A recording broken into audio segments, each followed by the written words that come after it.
안녕하세요. 예, 안녕하세요. 오늘은 어떻게 거기 앉아 계세요? 수험생들이 보기에는 어떨까 싶어서 한번 수험생 자리에 앉아봤습니다.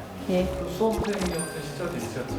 예, 아주 까마득한 옛날 일이네요. 한 10, 오늘 강의 어떻게 준비하셨는지 좀 말씀해 주세요. 이 원고 작성하고 그러면서 수험생들이 이제 시험에서 이제 잘 맞는 게 중요하잖아요. 그 핵심을 잘 전달할 수 있을까 그런 부분을 좀 많이 생각해서 준비를 했습니다.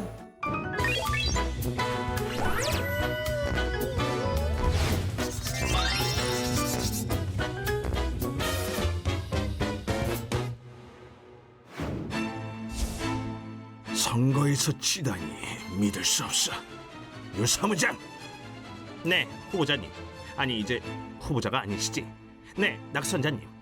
지금 날 놀리는 거야?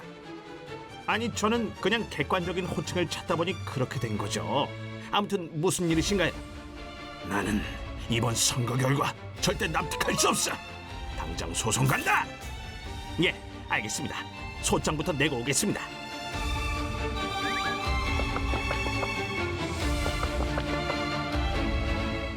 뭐야? 벌써 끝났어? 그게 아니라요. 이게 지방의원 선거였어서 선거 소송을 제기하려면 소청부터 하라는데요. 소청? 그게 뭔데? 저도 모르죠. 아니 지금 그걸 말이라고 해? 모르면 얼른 찾아보고 하란 말이야. 아이, 예.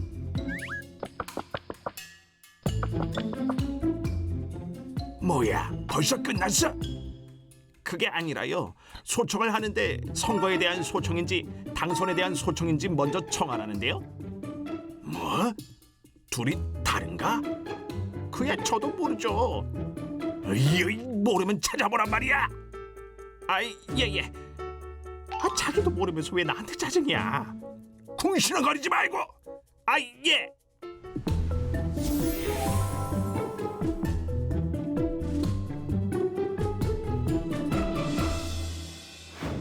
안녕하세요.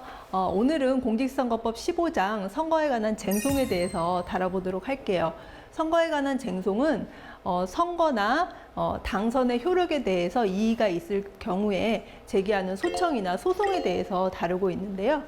내용을 보시면은 크게 이 쟁송은 선거 소청과 선거 소송으로 나누어 볼 수 있습니다. 이것은 이의 제기 기간에 따라서 구분한 것인데요. 선거 소청은 선거관리위원회에 제기하는 것이고 선거 소송은 법원에 제기하는 것이죠. 근데 선거 소송과 선거 소청의 공통점과 차이점을 한번 보시면요. 공통점은 두 개 다 선거 결과에 대한 불복 제도로서 선거 결과에 대한 적법성 확보의 기능을 가진다 이렇게 되어 있습니다. 근데 이제 차이점은 선거 소청은 결국은 사법 절차를 좀 많이 준용하고 법률 관계를 확정시키는 그런 역할을 하지만 결국은 이거는 행정처분이다. 행정처분의 성질을 가진다라는 것이고요. 선거 소송은 말 그대로 사법 작용이다. 이런 점에서 차이점이 있다 하겠습니다. 이제 선거 소청과 선거 소송을 이의 내용에 따라서 구분을 해보자면요. 먼저 선거의 효력에 대해서 이의를 제기하는 경우와 당선의 효력에 대해서 이의를 제기하는 경우로 나누어 볼 수 있겠습니다. 그래서 선거의 효력에 대해서 이의를 제기하는 소청 및 소송, 그리고 당선의 효력에 대해서 이의를 제기하는 소청 및 소송으로 이렇게 내용에 따라서도 이렇게 구분해서 볼 수 있겠습니다.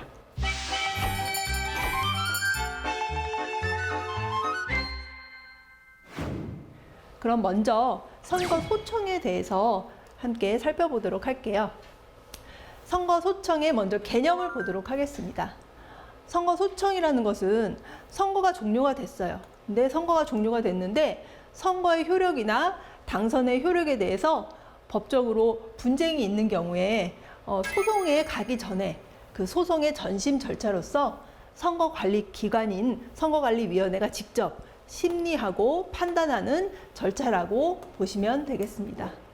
그래서 이 선거소청의 목적 및 특성을 보시자면 일단 소송 이전 단계에서 선거관리위원회의 전문성을 활용해서 분쟁 해결을 한다라는 점이 있기 때문에 스스로 자율적으로 행정통제를 하려는 목적이 있다라고 보시면 되겠고요. 그 과정에 있어서는 사법 절차가 준용이 되고 법의 기속을 받는 사법적 판단 작용으로서의 성질이 강하다라는 점이 좀 특성으로 보실 수 있겠습니다. 그리고 선거 소청의 경우에는 개인적인 권리 의무 관계에 대한 이해관계가 없더라도 선거의 적법성 그리고 공정성 확보를 목적으로 제기할 수 있다라는 점에서 민중쟁송 또는 객관적 쟁송으로서의 성질을 가진다. 이렇게 보시면 되겠습니다. 선거소청의 대상입니다. 선거소청은 우리 선거관리위원회가 관리하는 모든 선거에 대해서 다 제기할 수 있는 것은 아니고요. 지방의회 의원 및 지방자치단체의 장선거에서만 선거소청을 할 수가 있습니다. 그리고 이 지방선거의 경우에는 할 수도 있고 안 할 수도 있고 이런 것이 아니라 소송에 가기 전에 꼭 해야 되는 필요적 전치주의로서 지방선거의 경우엔 선거소청을 거치지 않고서는 선거소송을 할 수 없도록 되어 있습니다. 이 소청을 좀 내용에 따라서 이렇게 제가 구분해 봤는데요. 이것은 법 규정에 나오는 그런 용어는 아닌데 내용에 따라서 편의상 좀 이렇게 써봤습니다. 먼저 선거무효소청은 선거의 효력에 관하여 이의를 제기하는 소청이라고 생각하시면 되겠고요. 당선무효소청은 선거의 효력은 인정을 하는 거예요. 선거의 효력은 인정은 하지만 당선의 효력에 관해서 이의를 제기하는 소청이다라고 보시면 되겠습니다. 아직 뭐 이해가 잘 안 되실 텐데 함께 자세히 보도록 할게요. 그러면은 이 선거무효 소청과 당선무효 소청으로 좀 구분을 해서 하나하나 살펴보도록 할게요. 그러면 사유는 앞에서 보셨듯이 선거무효는 선거의 효력에 관한 이의고 당선무효 소청은 당선의 효력에 관한 이의를 다루는 소청이겠죠.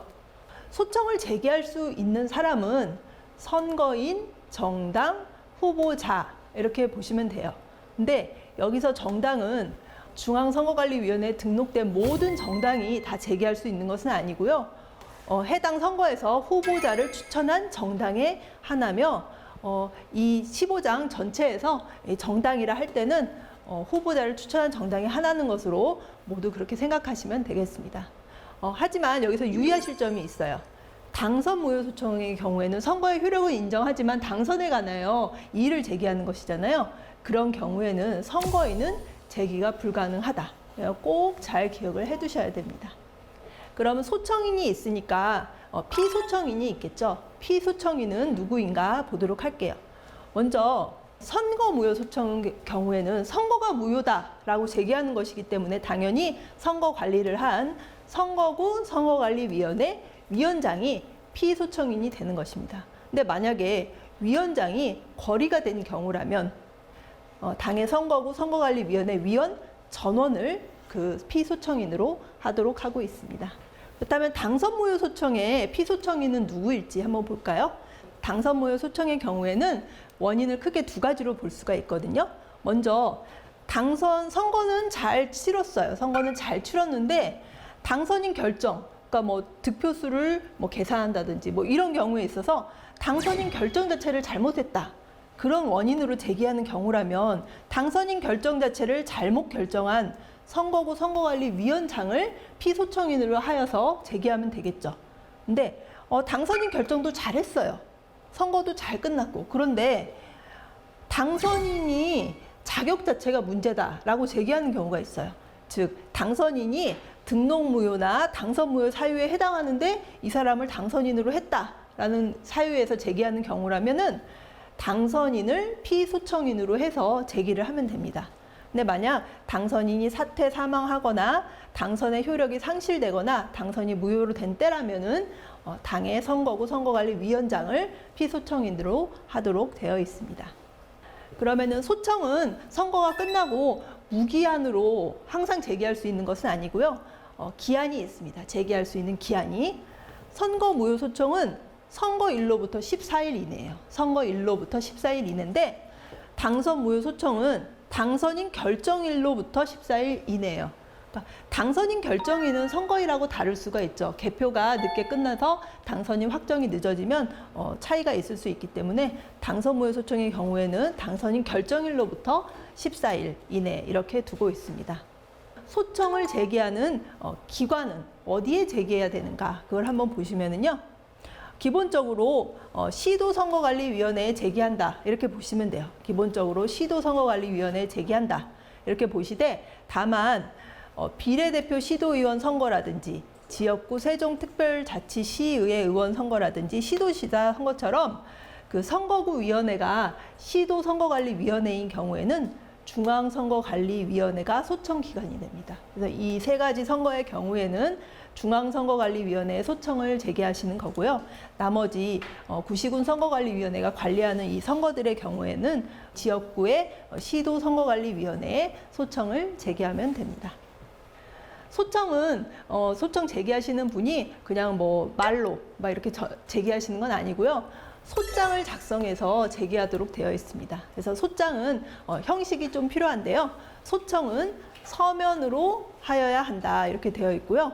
반드시 이 5가지 사항은 꼭 기재하고 그런 후에 소청을 제기하시는 소청인을 기명, 성명을 쓰시고 날인하라 이렇게 형식적인 요건이 법에 규정이 되어 있습니다. 그리고 소청장에는 그 외에 이 원본 외에 당사자 수에 해당하는 부본을 함께 첨부하도록 되어 있습니다.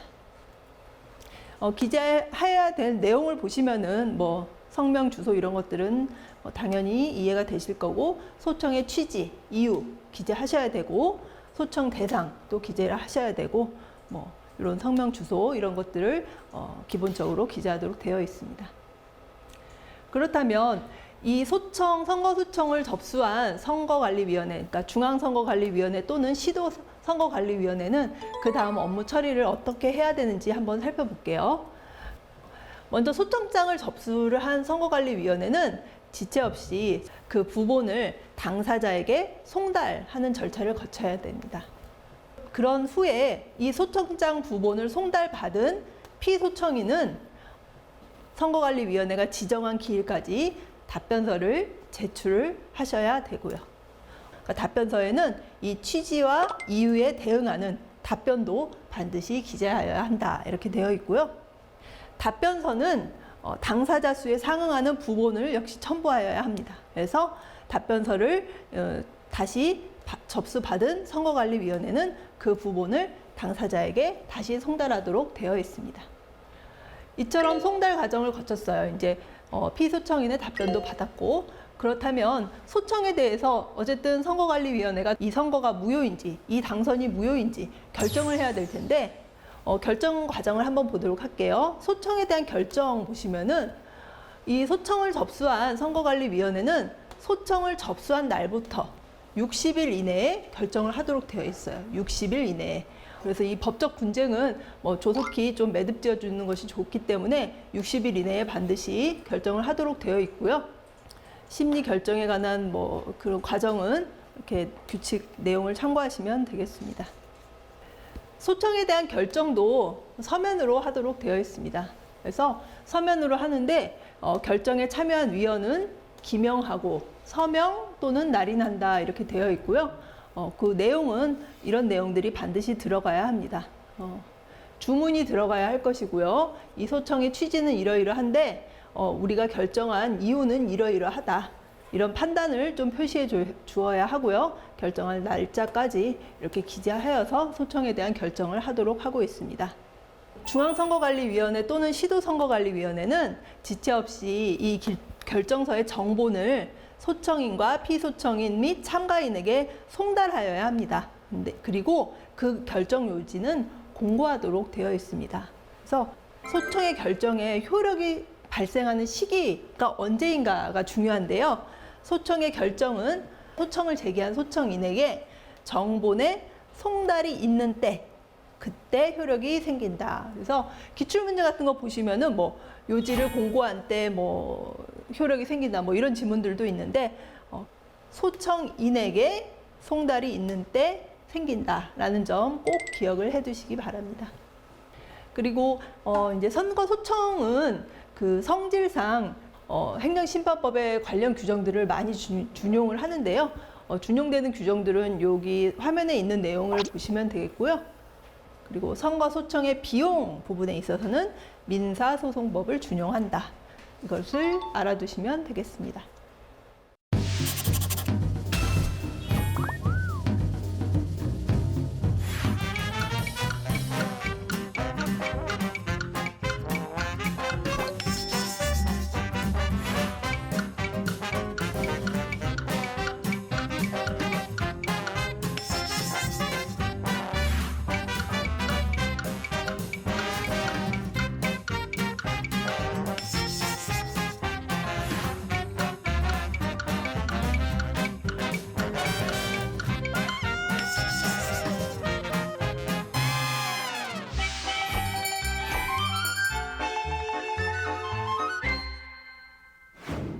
지금까지 선거 소청에 대해서 살펴보았는데요. 지금부터는 선거 소송에 대해서 함께 살펴보도록 하겠습니다. 일단 선거 소송은 성질을 보시면 선거라는 공법상의 법률 행위의 적법성을 확보하기 위하여 인정되는 객관적 소송의 성질을 가지며 민중소송의 범주에 해당한다. 즉 선거가 제대로 되었는지 그거에 대해서 제기하는 것이기 때문에 개인적인 권리 의무 관계가 없더라도 제기할 수 있는 객관적 소송이다. 민중소송이다. 그런 의미이고요. 선거소송도 앞에서 봤던 선거소청을 내용에 따라 나눈 것처럼 선거소송 역시 선거무효소송과 당선무효소송으로 좀 구분해 볼 수 있어요. 선거무효소송은 일단 선거의 관리와 집행이 선거에 관한 규정에 위반하였다는 이유로 선거의 효력을 다투는 소송입니다. 당선무효소송의 경우는 선거는 유효인데 개개인의 당선인 결정에 위법이 있다. 그래서 제기하는 소송입니다. 그러면은 선거소송에 대해서 구체적으로 제기 사유부터 보도록 할게요. 제기 사유는 앞에서 보셨듯이 선거무효소송은 선거의 효력, 그리고 당선무효소송은 당선의 효력에 관한 이의에 대해서 제기하는 것인데요. 앞에서 선거소청은 지방선거는 반드시 선거소청을 거친 후에만 선거소송을 제기할 수 있다고 했었잖아요. 그렇기 때문에 지방선거의 경우에 선거무효소송은 선거의 효력에 관한 소청의 결정에 불복한 경우에 제기할 수 있는 것이고, 당선무효 소송도 마찬가지로 당선의 효력에 관한 소청의 결정에 불복하는 경우에 제기하는 것입니다. 그러니까 지방선거는 반드시 소청을 거치고 와라. 이렇게 되어 있다라고 알아두셔야 되겠습니다.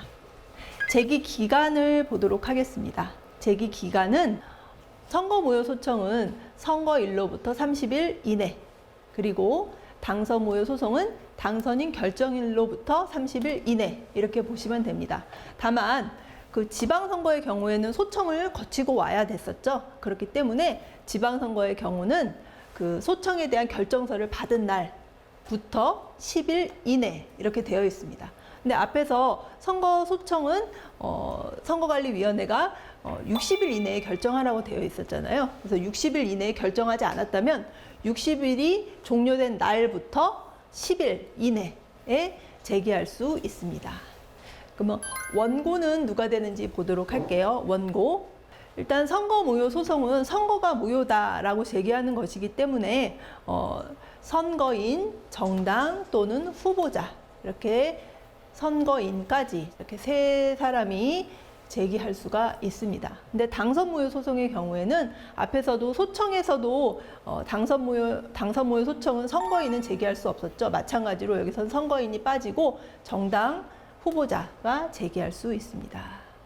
이 지방선거의 경우 소청을 거치고 와야 되기 때문에 지방선거의 경우 선거무효 소송은 여기서 소청을 거쳤던 소청인이 원고가 되고요. 당선무효 소송의 경우도 마찬가지로 소청을 거쳐오기 때문에 소청인이 원고가 됩니다. 다만 여기서 특이한 것은 앞에서 당선무효 소청에서 당선무효 소청 결정에 따라 당선이 무효가 된 그런 당선인이 있을 거예요. 그런 경우에는 그 당선인도 당선인인 피소청인이 당선무효 소송의 원고가 될 수 있다라는 점 기억을 해두셔야 되겠습니다. 다음은 수소법원에 대해서 살펴보도록 할게요. 대통령하고 국회의원 선거는 대법원에서 선거 소송을 담당을 합니다. 근데 이제 지방선거 같은 경우에는 이원화돼 있어요. 그래서 앞에서 이제 비례대표 시도의원 선거나 시도지사 선거처럼 그 시도선거관리위원회가 선거 관리를 직접 하는 그런 선거의 경우에는 바로 대법원에 선거 소송을 제기하지만 그 외에 구시군 선거관리위원회가 선거관리를 담당하는 기타 그 지방선거의 경우는 그 선거구를 관할하는 고등법원에 선거소송을 제기하도록 하고 있습니다. 다음은 피고에 대해서 볼까요? 피고를 보시면요. 선거 무효 소송은 선거가 무효다라고 제기하는 것이기 때문에 선거관리 너희가 잘못한 거 아니냐. 그래서 선거구 선거관리위원회 위원장에게 제기를 하는 거예요. 그리고 당선 무효 소송의 경우라면은 앞에서도 소청의 경우에도 그 사유에 따라서 그 피소청인이 달랐었는데요. 여기도 마찬가지입니다. 만약에 당선인 자체에 문제가 있다. 그래서 제기하는 경우라면 당선인이 등록 무효나 당선 무효 사유에 해당함을 이유로 한다면 당선인을 피고로 해서 제기를 하는 것이고요. 하지만 당선인 결정을 너희가 잘못했잖아 라고 제기할 때는 당선인을 결정한 사람에게 제기를 해야 되겠죠. 피고로 해야겠죠. 대통령 선거의 경우라면 우리 중앙선거관리위원회가 당선인 결정을 하기 때문에 중앙선거관리위원회 위원장이 피고가 됩니다. 근데 경우에 따라서 대통령 선거에 당선인을 국회에서 결정하는 경우도 있거든요. 그럴 때에는 국회의장에게 제기할 수 있습니다. 국회의원 선거의 경우는 당연히 당선인을 결정한 선거구 선거관리위원회 위원장에게 제기하도록 되어 있습니다. 피고로 하도록 되어 있습니다. 지방선거의 경우를 볼게요. 지방선거의 경우는 소청을 거치고 왔잖아요. 소청을 거치고 왔는데 선거 무효 소송의 경우에는 선거 소청이 기각되거나 각하가 됐어요.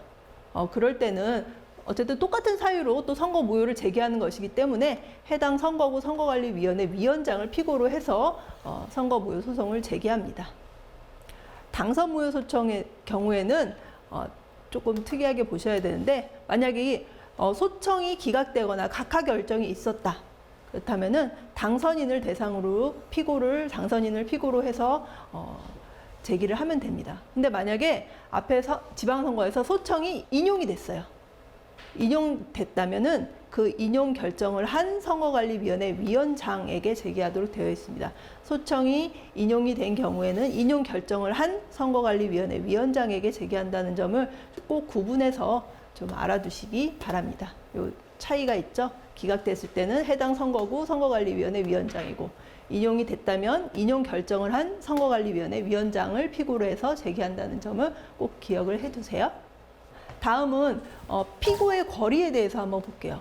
만약에 피고가 거리된 경우가 있을 수 있을 때는 그럴 때는 피고로 된 위원장이 만약에 거리가 됐다면은 해당 선거관리위원회 위원 전원을 그리고 국회의장이 거리된 경우에는 부의장 2명인데 그중에 1인을 피고로 한다 이렇게 되어 있고요. 피고로 될 당선인이 사퇴 사망하거나 당선 효력이 상실되거나 당선이 무효로 됐다면 대통령 선거는 법무부 장관을 그리고 기타 나머지 선거의 경우에는 관할 고등검찰청 검사장을 피고로 해서 거리가 됐을 때도 이렇게 제기할 수 있도록 하고 있습니다.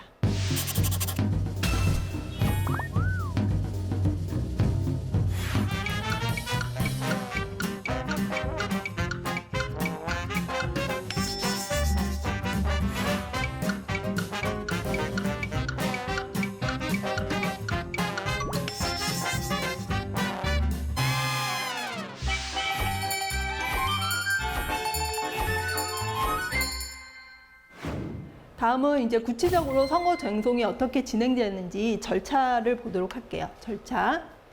먼저 소청이나 소장을 접수한 선거관리위원회나 대법원이나 고등법원은 선거 쟁송의 경우 선거에 관한 규정에 위반된 사실이 있을 때 당연히 그러면은 선거 무효가 될 수 있겠죠. 선거 관리에 규정에 위반이 돼 있는 때니까요.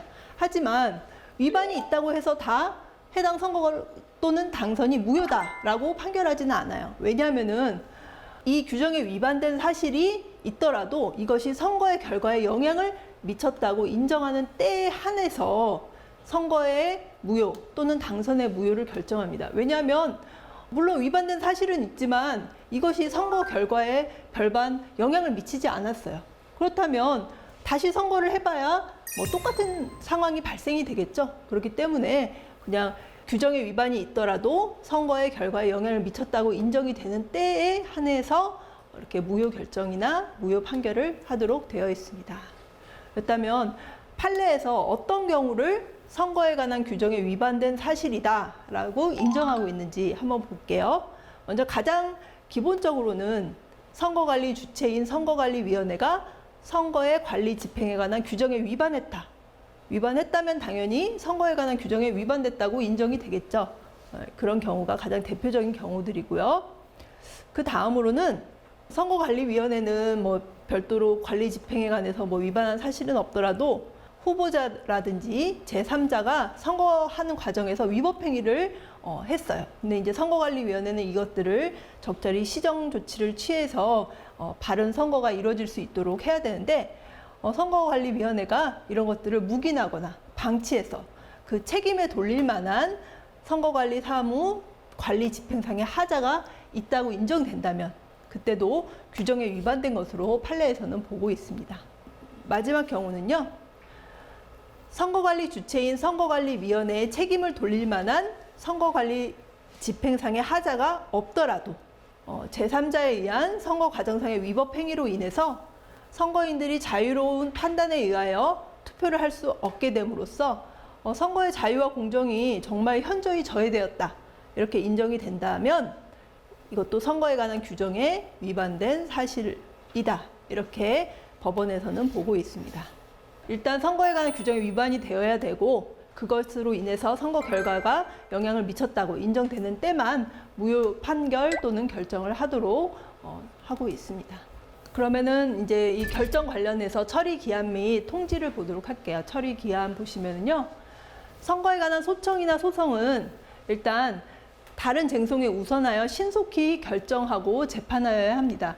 소송의 경우에는 수소법원은 소가 제기된 날부터 180일 이내에 처리하라 이렇게 되어 있습니다. 앞에 소청은 60일 이내에 결정하라고 했었죠. 수소법원은 소가 제기된 날부터 180일 이내에 처리하라 이렇게 되어 있습니다.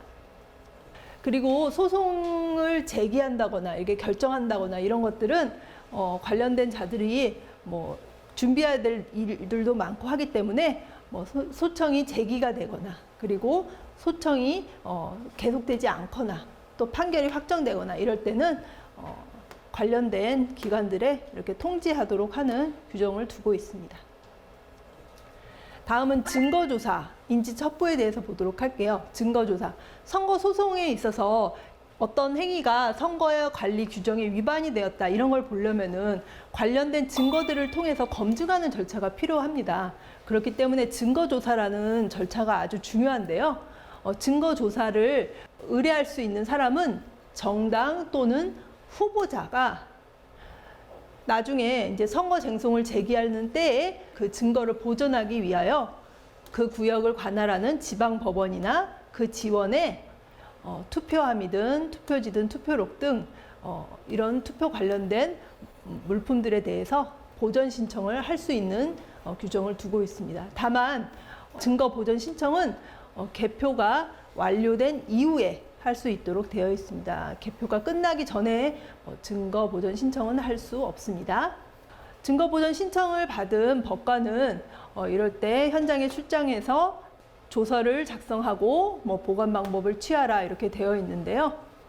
소청 심사에 필요한 경우라면 중앙선거관리위원회 또는 시도선거관리위원회는 증거 보전 신청자의 신청에 의하여 관여 법관의 입회하에 증거 보전 물품에 대한 검증을 할 수 있도록 하고 있습니다. 이 증거 보전 처분의 경우에는 소청의 제기가 없거나 소의 제기가 없다면은 그 기한 내에 기간을 경과하였다면 자연히 그 효력을 상실한다라고 되어 있습니다. 그리고 선거 소송의 경우에 대법원이나 고등법원은 그 고등법원이나 지방법원 그리고 그 지원에 증거 조사를 촉탁할 수 있어서 빨리 증거 조사가 이루어질 수 있도록 하고 있습니다. 그리고 선거 소송 같은 경우에는 이제 선거 소송이 이번에도 많이 제기된 것으로 알고 있는데요. 이 소송과 관련해서 법원의 업무 부담도 상당히 크고 또 전국의 혼란도 좀 많이 지금 가해져 있는 상태인 것 같은데요. 이런 남소를 방지하는 측면도 있고 그리고 관계자들의 신분을 조속히 확정해주는 그런 의도에서 선거에 관한 소송에 있어서는 민사소송 등 인지법 규정에 불구하고 소송 서류에 붙여야 할 인지는 민사소송 등 인지법에 규정된 금액의 10배로 하고 있습니다.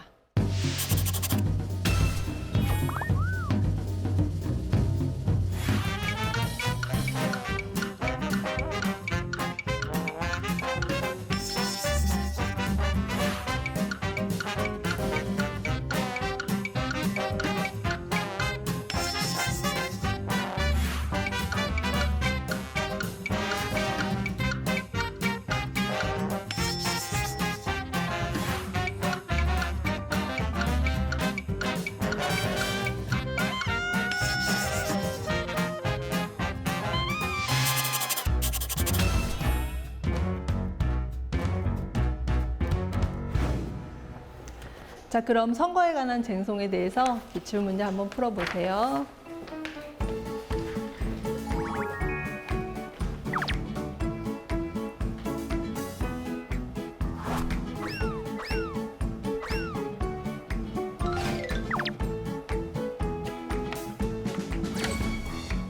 다 보셨어요? 네.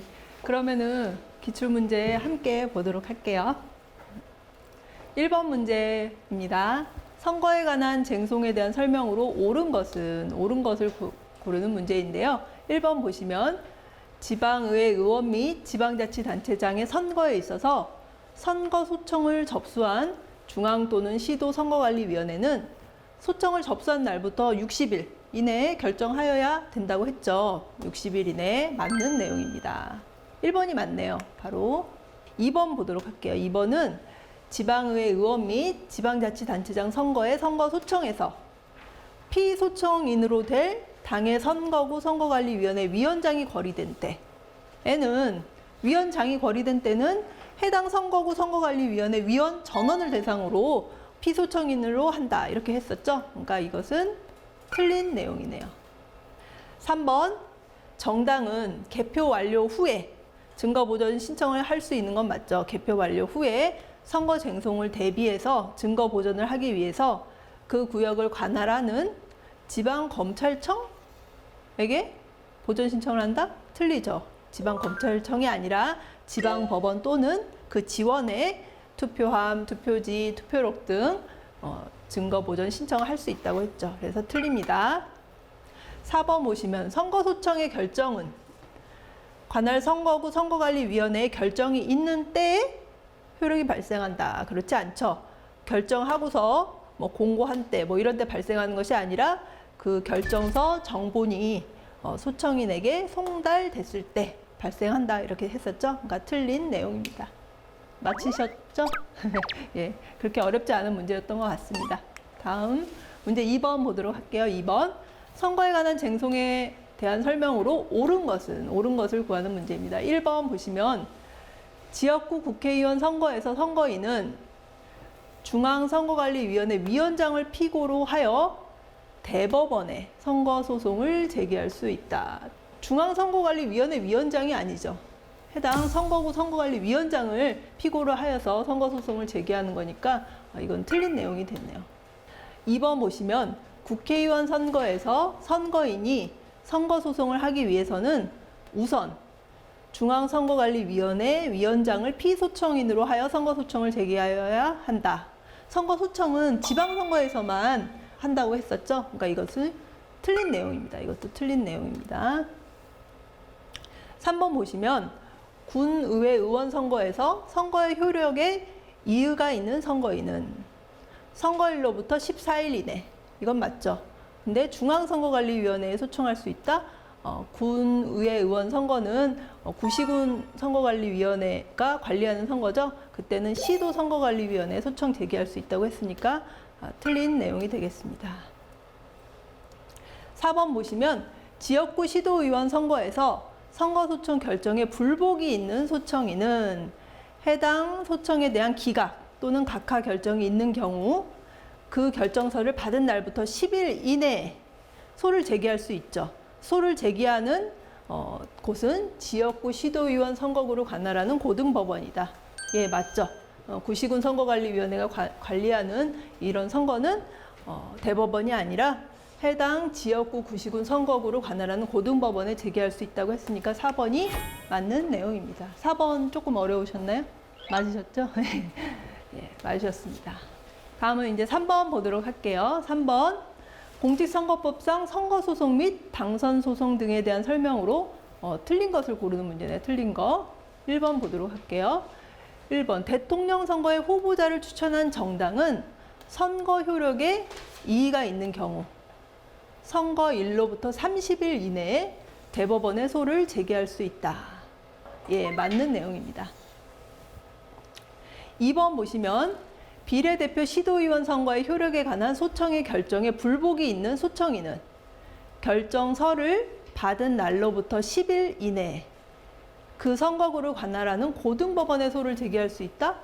비례대표 시도의원 선거는 시도선거관리위원회가 관리하는 선거잖아요. 그때는 고등법원이 아니라 대법원이라고 했었죠. 그러니까 2번은 틀린 내용이 되겠습니다. 2번이 틀린 내용이네요. 3번 보시면 국회의원 선거 후보자는 당선의 효력에 이유가 있다면 당선인 결정일부터 30일 이내 대법원에 소를 제기할 수 있다. 맞죠? 당선인 효력에 대한 이의 제기는 당선인 결정일부터 30일 이내 그리고 대법원 맞는 내용입니다. 4번 보시면 선거에 관한 소송은 신속하게 하여야 한다고 했죠. 그 기간은 소가 제기된 날로부터 180일 이내라고 했죠. 예, 맞는 내용입니다. 지금까지 선거 쟁송에 대해서 함께 살펴보았습니다. 잘 많이 도움이 되셨나요? 네. 그러면 이제 마지막 한 강이 남았는데요. 다음 시간에 뵙도록 하겠습니다.